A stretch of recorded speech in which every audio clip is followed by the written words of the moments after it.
And the main quote of that was what? Power is given only to those who dare to lower themselves and pick it up. Means what? Humility before honor. And absolute power corrupts absolutely. That's why when a lot of people get to high positions, and even in this truth, once they get to a high position, that pride starts to seep in and then corrupts. And also says that the movie The Batman, you either live long enough to see yourself become the villain. Matter of fact, I'll get that quote.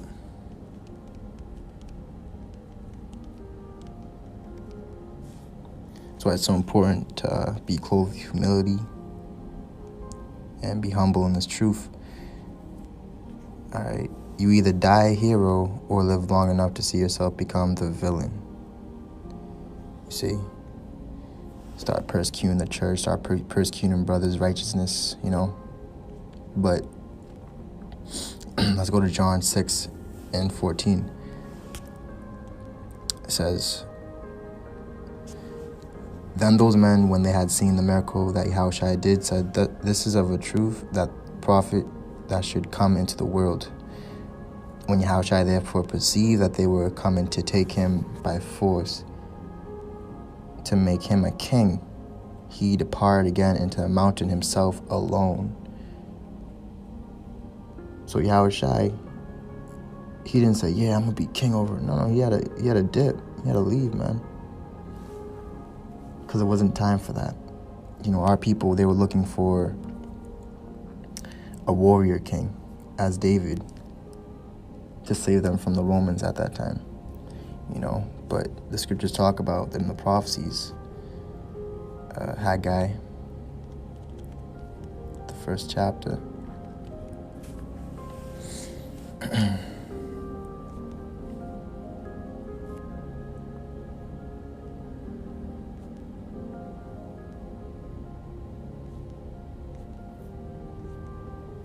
Not Haggai.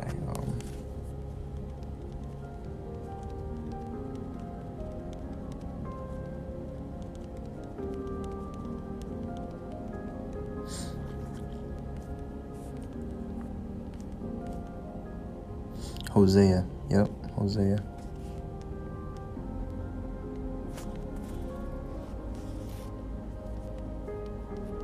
Let's get that real quick.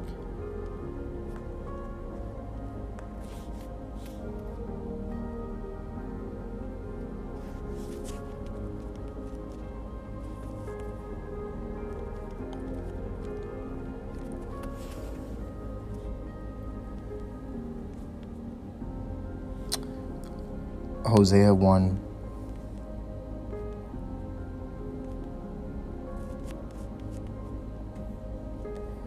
In verse 7. "But I will have mercy upon the house of Judah, and will save them by the Lord their God, and will not save them by bow, nor by sword, nor by battle, by horses, nor by horsemen." See, so that's what they wanted to do with YAHAWASHI, but he didn't come to destroy. He came to fulfill and to give his life for many. You see, let's go to Luke.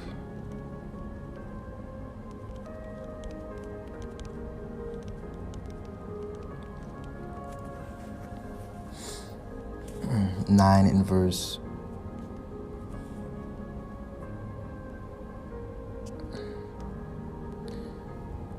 54. If I start a little bit up, 53.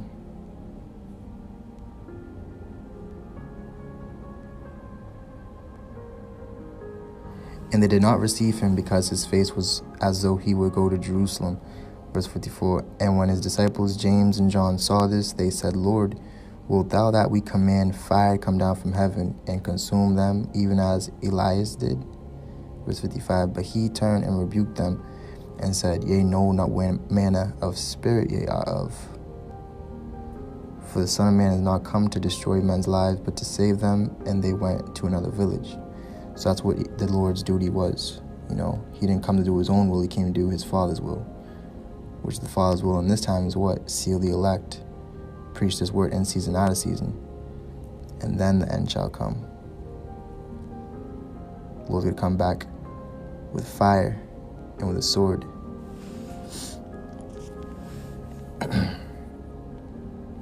John chapter 13 and 13. Ye call me Master and Lord, and ye say well, for so I am. This is YAHAWASHI speaking. If I then, your Lord and Master, have washed your feet, ye also ought to wash one another's feet. So he left an example of how to conduct yourself, how to be amongst each other, which only a few is going to really take heed to and follow after,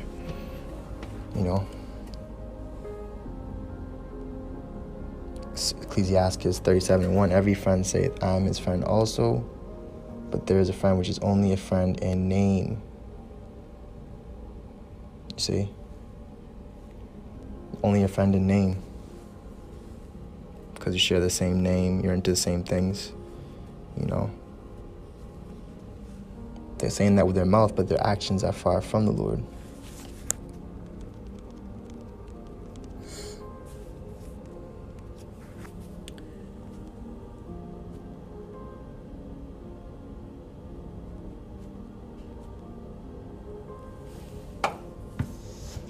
Matthew 15:8, this people draweth nigh unto me with their mouth, and honoreth me with their lips, but their heart is far from me. But in vain they do worship me, teaching for doctrines the commandments of men. Now, John 13 and 13. If I then, your Lord and Master, have washed your feet, ye also ought to wash one another's feet. Let's get that word for washed. And what is this ultimately going into? This word, it was this action, this lesson of YAHAWASHI teaching to his disciples of what? Building up each other, man. Cleansing each other. All right, it was all symbolic until today, and what? Through washing of the water by the hearing of the word. All right, nipto, washed.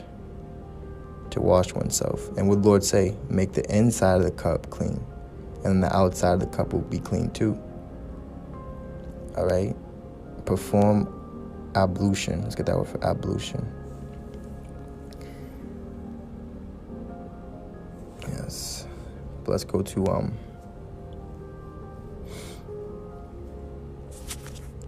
Matthew 23.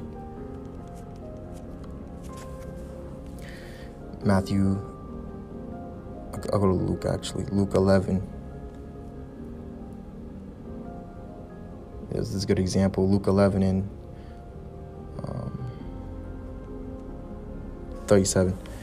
And as he spake, a certain Pharisee besought him to dine with him, and he went in and sat down to meat. And when the Pharisee saw it, he marveled that he had not first washed before dinner. See? And the Lord said unto him, now do ye Pharisees make clean the outside of the cup and the platter, but your inward part is full of ravening and wickedness. Yea, fools, did not he that made that which is without make that which is within also? So you gotta clean your inside, your heart, your spirit, your mind.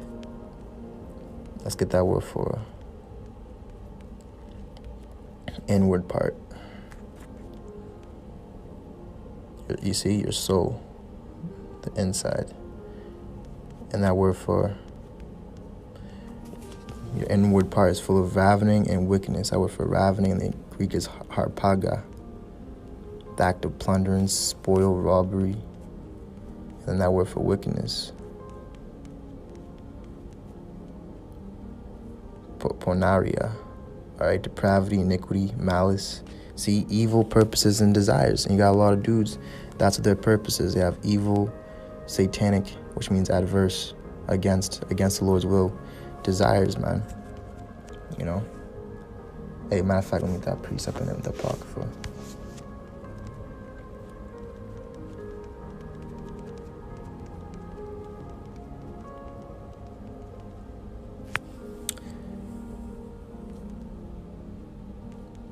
Look at this one first. Proverbs 14:1. Every wise woman buildeth her house, but the foolish plucketh it down with her hands. You see? And we're in the time of the parable of the 5 wise and 5 foolish virgins. He that walketh in his uprightness feareth the Lord, but he that is perverse in his ways despiseth him. Now, let me get that precept. Let's go over here. That precept.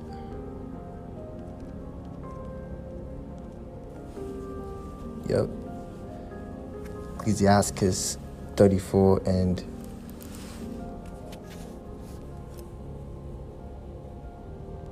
verse 23 is the point. It says, when one buildeth and another pulleth down, what profit have they then but labor? When one prayeth and another curseth, whose voice will the Lord hear? He that washeth himself after the touching of a dead body, if he touch it again, what availeth his washing? So is it with a man that fasteth for his sins and doeth again, and goeth again and doeth the same. Who will hear his bread, or what doth his humbling profit him? See, it's not just saying something, oh, I'm going to repent, I'm going to fast, I'm going to pray. But if you keep on doing the same mistake over and over and over, not learning from your lesson, your experiences, then it's in vain, man. You see? Now,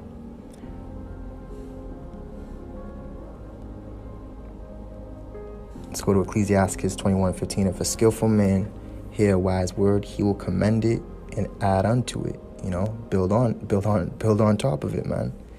You see? But as soon as one of no understanding heareth it, it displeaseth him, right? He gets offended, and he casteth it behind his back. You see? The talking of a fool is like a burden in the way, but grace shall be found in the lips of the wise. And also, the scripture say, how about the lips of the wise feed many? In Proverbs.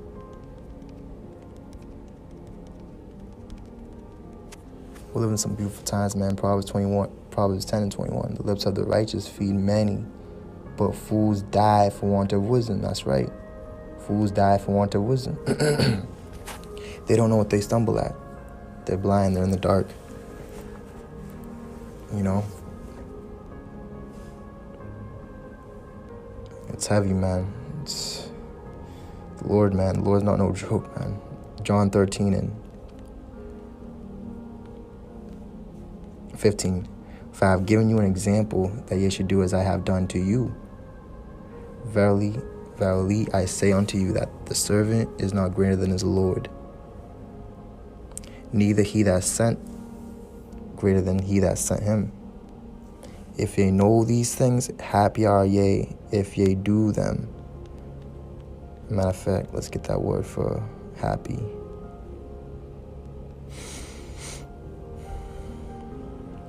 Makarios, Greek word. See, blessed. So you brothers, man, that are sincerely doing this thing, and you understand the bigger picture of what this is all about, you're blessed, man. All right, you're a disciple of the Lord. See, supremely blessed.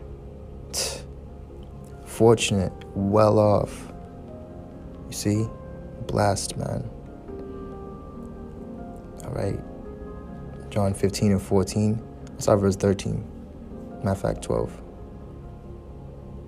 You know what? It's like here. John 15 and 9.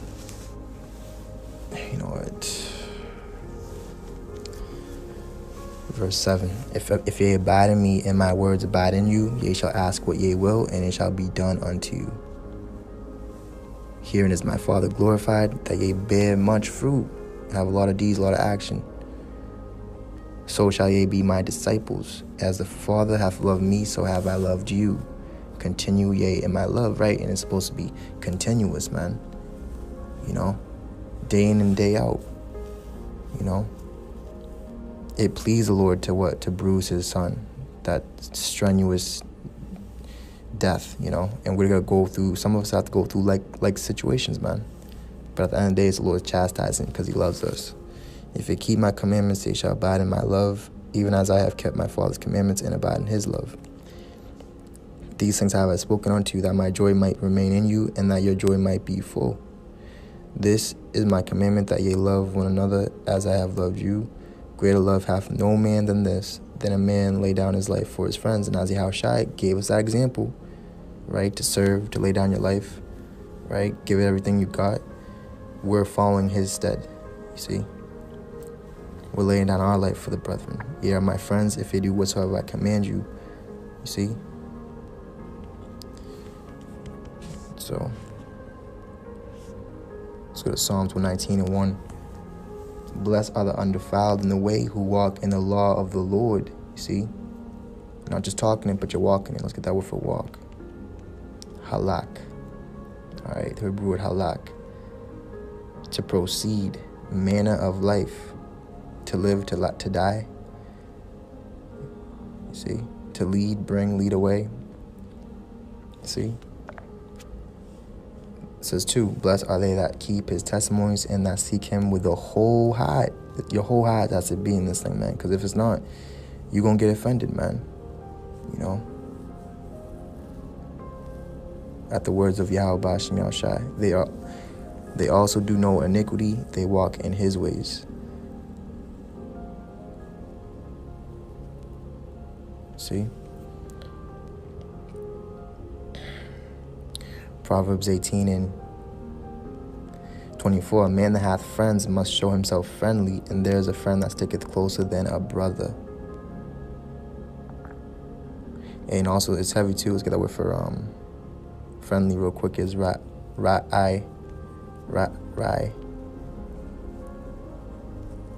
All right.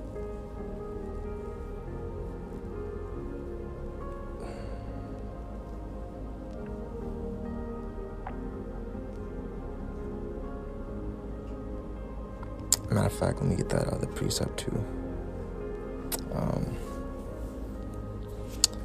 Born for adversity. Proverbs 17:17. A friend loveth at all times, and a brother is born for adversity. You see?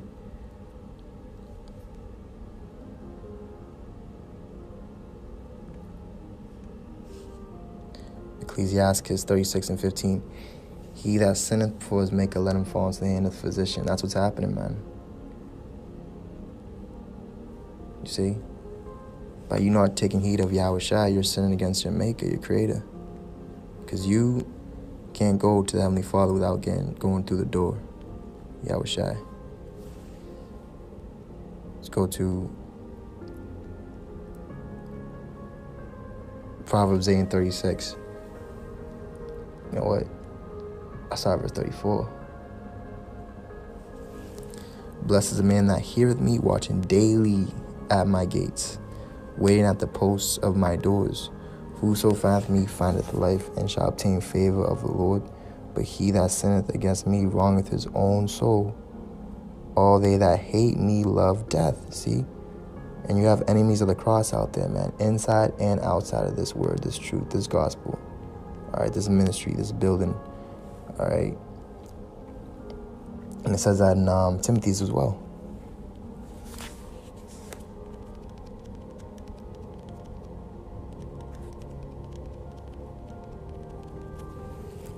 Second Timothy 2:20. But in a great house there are not only vessels of gold and of silver. See? The elect, chosen, precious, right? Lively stones. But also of wood and of earth, and some to honor and some to dishonor. See? And when you get more and more deep into the scriptures, it's talking about Jacob and Esau. But it's also going into what? The nation of Israel. Not all Israel is of Israel. All right. I got to take heed. All right. Ecclesiastes 10:29. Who will justify him that sinneth against his own soul? And who will honor him that dishonoreth his own life? You see? But you're not taking heed to Yahweh Shem Yahushai. You're dishonoring your own life, man. You know? The poor man is honored for his skill, and the rich man is honored for his riches. You know, matter of fact, let me just get that word for skill real quick. See, the ability to do something well.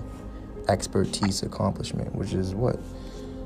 You know, being multitasking, man. You know, Clark Kent, not to the best of our ability, because, man, the Lord is like an elephant in the room at this point in time.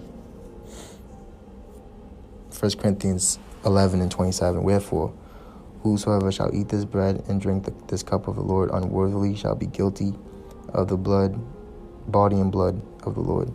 But let a man examine himself, and so let him eat of that bread and drink of that cup. For he that eateth and drinketh unworthily eateth and drinketh damnation to himself, not discern the Lord's body. Because in the Lord's body there's many different members, many different body parts, all right? You see? And what the Lord say, if your eye offend thee, pluck it out. So a lot of dudes, man, they're not taking heed. 1 John 4:1-4. Ye are of God, little children, and have overcome them, because greater is he that is in you than he that is in the world. If I'm not mistaken, when you go into the world here, and the Greek is cosmos, which is the arrangement of the Israelites.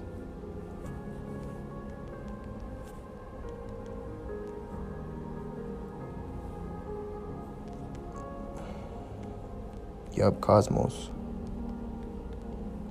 Verse 5.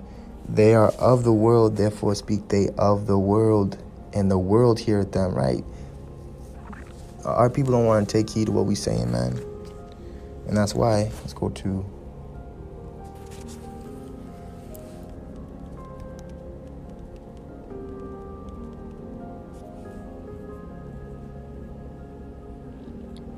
copy of Proverbs 15:8. The sacrifice of the wicked is an abomination to the Lord, but the prayer of the upright is his delight. See, Proverbs 28:9. He that turneth away his ear from hearing the law, even his prayer shall be abomination. And that coincides with what we just brought out in Sirach. He that repeats a matter. Let's go to Ecclesiastes to bring that out one more time. Ecclesiastes.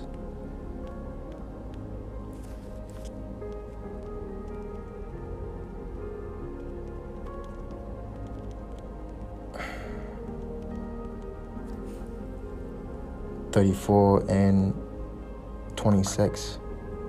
So is it with a man that fasteth for his sins, and goeth again and doeth the same, who hears prayer, or what doth his humbling profit? Because when you read Hebrews,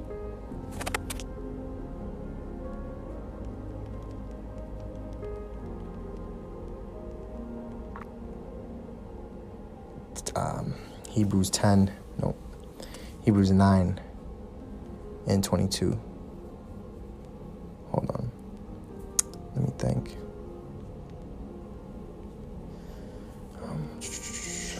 Remission.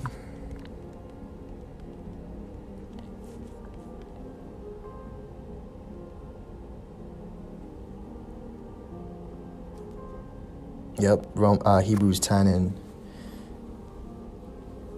let's start verse 24, because this is what we're doing through the Spirit. And let us consider one another to provoke unto love and to good works. You see? Not forsaking the assembling of ourselves together as the manner of some is, but exhorting one another, and so much the more as they see the day approaching. Come on, man. Look what's going on out here. For if we sin willfully after that we have received the knowledge of the truth, there remaineth no more sacrifice for sins, but a certain fearful looking for of judgment and fire indignation, which shall devour the adversaries. He that despised Moses' law died without mercy under 2 or 3 witnesses. Of how much sorrow punishment, suppose ye, shall he be thought worthy, who hath trodden under foot the Son of God, YAHAWASHI. See, that's why I left the example of what washing each other's feet, man. And I counted the blood of the covenant wherewith he was sanctified. So if you offend a brother that's a servant of the Lord, it's like you offending YAHAWASHI, because they're joined together. All right, Lord, he's our lawyer, our high priest. It says, wherewith he was sanctified in an unholy thing, and hath done despite unto the Spirit of grace. Lord, and again, the Lord shall judge his people. That's right. All right, 1 John 4:6. We are of God, and he that knoweth God heareth us. He that is not of God heareth not us. Hereby know we the spirit of truth and the spirit of error. Let's get that word for error.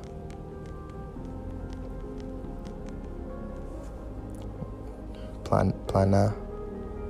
A wandering strain about one led astray from the right way, roams hither and thither, right? Because David even said in the Psalms, let Satan stand at his right hand. Mental strain. Error which shows itself in action, a wrong mode of acting. That which leads into error, deceit, or fraud. Wrong opinion relative to morals or religion. You know, let's talk about don't lie against the truth. You know, it says, beloved, let us love one another, for love is of God, and everyone that loveth is born of God and knoweth God. He that loveth not knoweth not God, for God is love. You see?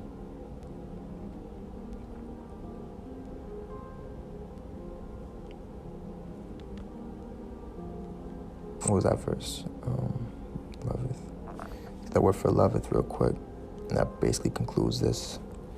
Agape. Strong's G25.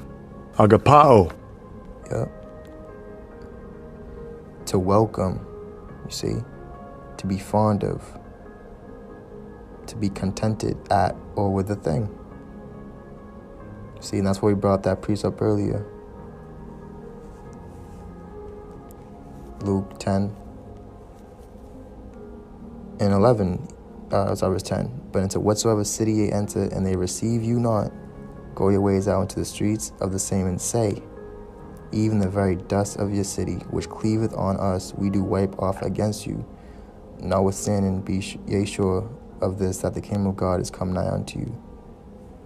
Dust off your feet. And there's another occurrence too, and I believe it's Matthew. Mike, I went in Mark 2. Matthew 10 and 12. And when you come into an house, salute it. And if the house be worthy, let your peace come upon it. But if it be not worthy, let your peace return to you. And whosoever shall not receive you, nor hear your words, when you depart out of that house or city, shake off the dust of your feet. Verse 16, behold, I send you forth as sheep in the midst of wolves. Be ye therefore wise as serpents and harmless as doves. You see?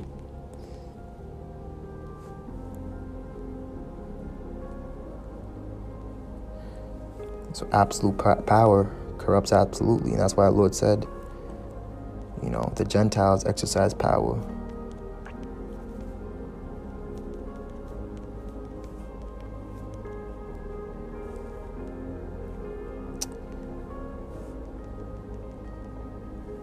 Sir.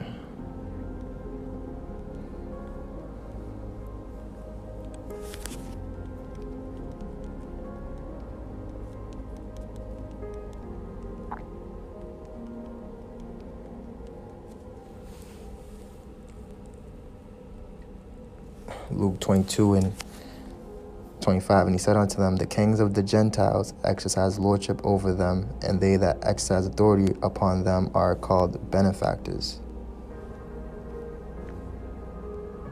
A person who gives money or other help to a person or cause, a patron, you know, supporting them, right? But ye shall not be so, but he that is greatest among you, let him be as a younger, and he that is chief as he that doth serve. See, this precept never comes out though. For whether is greater, he that sitteth at meat or he that serveth?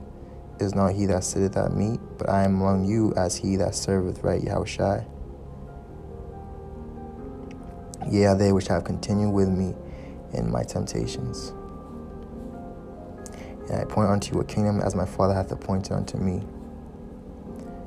that ye may eat and drink at my table in my kingdom, and sit on thrones judging the 12 tribes of Israel.